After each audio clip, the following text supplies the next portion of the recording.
안녕하세요. 이번 시간에는 이제 한국의 근대사에 들어가게 됩니다. 근대사를 잡는 기준은 학자들마다 좀 다양한데요.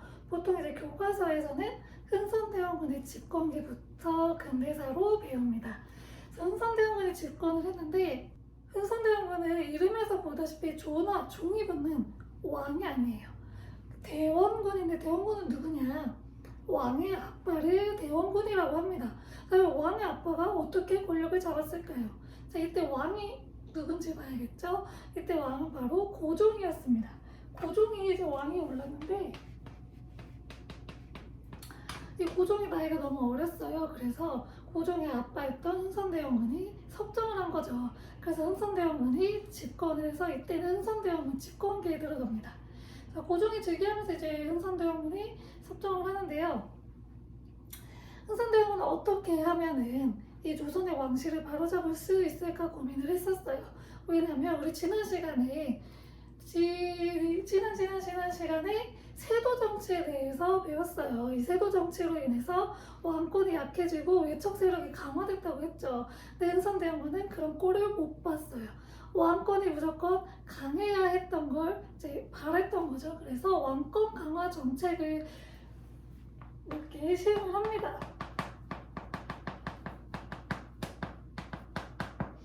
어떤 것들이 있는지 볼게요. 왕이 살고 있는 곳이 궁이죠.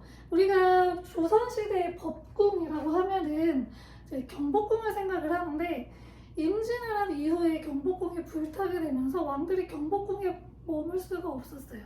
그래서 창덕궁에 머물렀는데 이제 흥선대원군이 볼 때는 조선의 법궁인 경복궁이 아닌 창덕궁에 사는 게 왕권의 위험을 왕의 위험을 보여주지 못한다라고 생각을 했던 것 같아요. 그래서 경복궁을 좀 고쳐야겠다. 그래서 여기서 살면서 왕의 위험을 좀 보여줘야겠다라고 생각을 했던 것 같습니다. 그래서 경복궁을 고치기 시작을 합니다. 근데 이 건설을 하려면 돈이 굉장히 많이 필요하죠. 이 돈들을 어디서 가져왔을까요? 또 바로 백성들한테서 가져왔겠죠. 그래서 이때 돈을 만들어요. 당백돈이라고 하는 돈을 만드는데 이거는 요 동전 하나당 상평통보 100배의 가치가 있는 돈이에요. 근데 이게 사실 우리 경제를 공부해보면 알죠. 이렇게 돈, 가치가 높은 돈을 마구 찍어내게 되면 인플레이션이 발생을 해서 경제가 오히려 더 힘들어지게 되죠. 그래서 이때 좀 백성들이 많이 살기 힘들었고 또 하나 원납전을 거뒀는데 이게 이름이 원래는 원에서 납부하는 돈이에요. 그러니까 백성들한테 우리 경복궁 다시 만들 건데 여기 기부금 좀 내라 이거죠. 그래서 너희들 원에서 내라는데 사실은 거의 반강제로 뜯어갔다고 해요. 그래서 원에서 납부하는 돈이 아니고 원통하다, 정말 원망스럽다 이런 돈의 좀 의미로 바뀌었다고 합니다. 그리고 당백전 같은 경우에는 우리 일당백이라고 하는 얘기 혹시 들어보셨어요? 그 말에 어원이 되기도 했다고 해요. 자, 그리고 또 무엇을 하냐? 경복궁을 지어서 이제 왕의 위엄을 좀 보여주려고 했고요. 또 하나 이제 사대부들의 힘을 좀 눌러야겠죠. 그래서 이들의 근거지가 되었던 서원을 없애버립니다. 근데 다 없애지는 않았고 중요한 서원 47개만 남기고 다 없애버렸어요. 서원이 붕당의 근거지라고 계속 얘기했었죠. 그래서 없앨 것도 있고요. 이 서원에서 제사를 명분으로 백성들한테 막 이것저것 뜯어갔어요. 여기서 제사를 지내거든요. 선현들에 대한 제사를 지내는데 그 명분으로 백성들에게 이것저것 뜯어가니까 너네 잘됐다 그 핑계를 대서 이제 서원을 좀 정리를 해야겠다 해서 47개만 남기고 다 없애버렸고요. 또 하나 이 바로 전까지 계속 세도 정치가 있었잖아요. 세도 정치의 핵심 기구가 어디였죠? 바로 비변사였죠. 이 비변사의 기능을 축소했고 나중에는 폐지까지 이르렀습니다.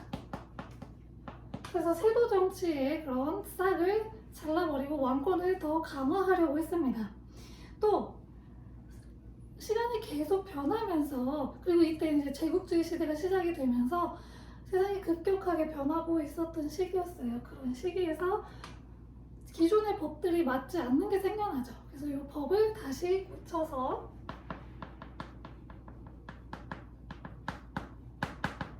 대전회통이라고 하는 법전을 다시 만들었습니다. 그래서 이런 일들을 하면서 왕권을 좀 강화하려고 했고요. 백성들의 삶을 조금 어루만져 줬는데요. 당시 백성들을 가장 괴롭혔던 게 바로 삼정의 문란이었습니다. 세도 정치를 하면서 이 삼정의 문란으로 백성들이 굉장히 힘들었다고 했었죠. 삼정의 문란에 뭐가 있었는지 기억하세요? 땅에서 걷는 거, 군대 가는 대신 걷는 거, 그리고 곡식을 빌려줬다 가을에 갚으라고 했던 거, 요게 굉장히 폐단이 심했었다라고 했어요. 요거를 이제 개혁을 했는데, 어떻게 개혁을 했냐? 일단 땅에서 걷는 거는 좀 숨어있는 땅들을 찾았어요. 그래서 토지를 조사하는 양전 사업을 시행을 합니다. 그래서 좀 숨어있는 토지를 찾아서 딴 데서 많이 걷지 말고 그 새로 찾은 토지에서 그 세금을 걷자. 그래서 좀 부당하게 걷는 세금들을 좀 줄여주자라고 했던 거고, 군정은 백성들 너무 살기가 힘들잖아요. 그렇기 때문에 일반 농민뿐만 아니라 일반 상민들뿐만 아니라 저기 양반한테도 좀 걷어가자라고 하는 호포법을 시행하자라고 이야기를 했고, 마지막 한국은 이 폐단이 너무 심하다, 이자를 받지 않아서 폐단이 좀 심한 것 같다 라고 해서 국가에서 하지 않고 지방에서 사족들이 자체적으로 시행하게 하는 사창제를 시행했습니다. 이거는 조금의 이제 이자를 걷었어요. 그렇기 때문에 조금 더 그 폐단이 좀 덜 하지 않았을까 싶은데, 사실 뭐 그렇게 많이 좋아지지는 않았다고 해요. 또 이런 식으로 삼정의 문란도 개혁을 하려고 했습니다. 앞에서 이야기했지만 이 당시에는 제국주의 시대로서 이제 유럽 국가들이 계속해서 식민지를 넓혀가기 위해서 아시아도 그렇고 여러 지역으로 이제 막 퍼져나가고 있었을 때, 진출을 하고 있었을 때였어요. 그때 우리 조선도 해당 사항이 됐었습니다. 그래서 두 차례 양요가 터져요.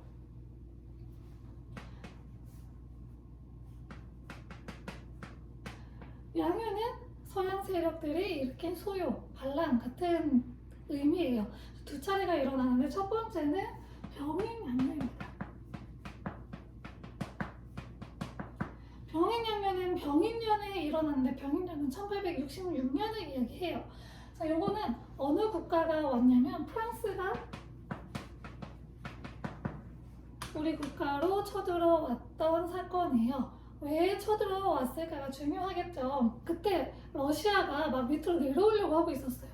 러시아는 얼지 않는 바다를 찾기 위해서 계속 밑으로 남하 정책을 펼치고 있었는데, 그 러시아 남하 정책에 걸렸던 게 바로 우리 조선이었죠.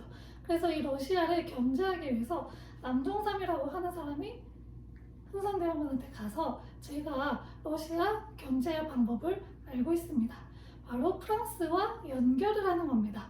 그래서 프랑스하고 좀 연결하는 통상을 좀 제가 하고 오겠습니다 라고 했어요. 근데 프랑스에서 거절을 해요. 그래가지고 안 그래도 지금 조선 내에서 천주교가 퍼져가지고 막 제사도 거부하고 새로운 막 평등 사상이 보급이 돼서 이 조정에서는 천주교를 굉장히 싫어했었어요. 그런데 우리 통상도 거절했다? 이참에 이 천주교 세력들을 좀 쓸어버려야겠다라고 해서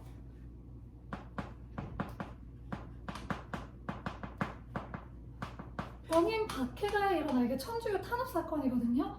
여기서 프랑스 선교사들이 희생을 좀 많이 당했어요. 그 중에서 한 프랑스 선교사가 가까스로 살아서 도망을 가요. 당시에 청나라에 프랑스 군대가 주둔을 하고 있었는데 여기로 간신히 도망을 가서 지금 조선에서 이런 일이 벌어집니다라고 전달을 하게 돼서 프랑스 입장에서는 우리 국민을 건드렸으니까 너네 우리가 치겠다 하고 해서 강화도로 쳐들어왔던 게 바로 병인양요입니다. 이 병인양요 때 양화진까지 뭐 쳐들어왔다라고 이야기도 해요. 이 병인양요에 쳐들어왔는데 당시 이제 강화도가 주 전투 무대였어요. 그래서 어디서 싸웠냐면 대표적으로 이제 문수산성과 정죽산성인데 강화도에서 주로 싸웠다고 했잖아요. 근데 이 문수산성은 김포에 있어요. 여기서는 한성근 장군이 싸웠고요. 정죽산성이 이제 강화도에 있는데 여기서는 양원수가 싸웠습니다. 그래서 이 정죽산성에서는 대승을 거두기도 했습니다. 이 기습 공격을 했거든요. 얘네 프랑스가 계속 이기고 있었어요. 그러니까 이제 얼마나 이제 기세등등했겠어요. 그러던 와중에 이 정죽산성에 입성을 하는데 성벽에 이제 숨어있던 거죠, 우리 군대가. 그래서 얘네가 기세등등하게 정죽산성으로 들어올 때 기습 공격을 해서 이긴 사건이 바로 이 정죽산성의 전투입니다. 삼랑성이라고도 불리고요. 지금 그 강화도에 전등사가 이 정죽산성 안에 있어요. 여기 관광객이 굉장히 많아요. 아무튼 이런 일이 있었는데 어쨌든 프랑스는 우리보다도 산업혁명이 더 빨랐고 더 발전을 했었어요. 당시에 무기도 훨씬 좋았고 그래서 우리가 계속 밀리고 있었는데 프랑스가 계속 해봤자 조선에서는 뭐 통상도 안 들어줄 것 같고 그러니까 그냥 돌아가자, 후퇴하자라고 이야기를 합니다. 딱히 소득이 없었거든요. 그래서 그냥 돌아가는데 그냥 돌아가지 않고 이때 강화도에 외교장각이 있었어요. 외교장각은 말 그대로 바깥에 있는 규장각이에요. 여기서 문서를 보관했던 곳인데 여기에 있던 의궤를 약탈해갔어요. 이 의궤는 조선에서 어떤 행사가 있잖아요. 되게 중요한 행사들이 있었을 때 일일이 다 기록을 해놨던 굉장히 중요한 문서인데 이거를 약탈을 해가서 지금 프랑스로 가져갔었는데 지금은 우리나라에 있지만 이게 영구적으로 반환이 된 게 아니고 장기 임대 형식으로 가져왔어요. 그래서 주기적으로 그 계약을 갱신을 해야 돼요. 이거를 뺏어간다고 돌려줘야 되잖아요. 근데 이거를 그냥 우리한테 빌려줬다는 걸 자기네들이 갖고 있다가 말이 돼요. 자기네 뺏어가놓고 돌려줘야지. 아무튼 그런 일이 있었습니다. 두 차례의 양요가 일어났다고 했죠. 하나는 변인양요, 또 하나는 신민년에 일어난 신미양요입니다. 이 신미양요는 미국이에요. 당시 미국에 요거랑 같은 해였어요. 1866년에 제너럴 셔먼호라고 하는 배가 대동강에 정박을 해요. 그래서 뭘 요구하냐면 통상을 요구합니다. 근데 이게 정부한테 직접 한 게 아니고 지방에 와가지고 요구를 하다 보니까 우리 이제 그 지방관 입장에서는 국가의 허락을 안 받고 함부로 이제 문을 열어줄 수가 없잖아요. 당시 박 교수가 여기 지방관이었는데 아니 우리 지금 조선의 정책을 이렇게 자유롭게 여는 게 정책이 아니다. 거절을 해요. 그러니까 이 제너럴 셔먼호의 선원들이 배에서 내려가지고 약탈과 방화를 일삼습니다. 그러니까 그 평양에 살던 사람들 당연히 열받죠. 외국인들이 와가지고 통상 안 해준다고 찡찡거리면서 막 약탈하고 이러니까 그래가지고 배를 침몰시켜요. 불태워가지고 침몰시켜요. 이 사건의 빌미로 나중에 1871년에 쳐들어왔던 사건이 바로 신미양요예요. 마찬가지로 강화도로 들어왔는데요. 이 강화도에 초지진과 덕진진 그리고 광성도에서 열렬하게 전투를 하고 이 광성도에서는 어제연이라고 하는 장수가 맹렬하게 싸웠습니다. 어제연을 필두로 해서 그렇게 싸웠는데 참패를 했어요. 참패를. 미국이 이제 우리나라보다 훨씬 무기도 좋고 사거리가 달랐대요. 우리는 요 앞에 가서 포탄이 떨어지면 미국은 저기까지 포탄을 보낼 수 있어서 그러한 좀 격차가 너무 커서 참패를 하고 그냥 다 돌아가셨다고 합니다. 어제연 수장기는 뺏겼어요. 어제연 장군의 기가 있어요. 깃발. 요거는 미국의 이제 전리품으로 뺏기게 됩니다. 그리고 요 사건 사이에 무슨 일이 하나가 있었냐면 오페르트라고 하는 사람이 상인이야. 상인 물건 파는 상인. 얘가 통상을 요구하면서 흥선대원군의 아버지였던 남영군 묘를 이제 막 도굴하려고 하는 시도가 있었습니다. 근데 이게 성공은 못해요. 조선시대는 무덤을 도굴당하지 않게 굉장히 대리석으로 이렇게 만들어 놓기 때문에 도굴에는 실패를 해요. 걸린 거죠. 그래서 이러한 사건들이 계속해서 연달아 일어나니까 흥선대원군은 서양 세력하고 연결이 되면 안 되겠다. 절대로 외국한테 우리의 문을 열어주지 않겠다. 통상수교 거부 정책을 공식적으로 이야기를 하고 전국에 척화비라고 하는 비석을 세워요. 척화비는 서양 세력과 화친하는 것은 오랑 개와 같다. 나라를 팔아먹는 것과 같다. 절대로 서양 세력과 연결하지 말아라. 화친하지 말아라. 라고 하는 내용이 쓰여 있습니다. 자, 이번 시간 이제 근대사의 첫 시작이었던 흥선대원군의 내용을 살펴보았습니다. 다음 시간에는 고종이 이제 컸어요. 그래서 고종이 친정을 시작합니다. 그리고 나서 어떤 일들이 벌어졌을지 보도록 하겠습니다. 감사합니다.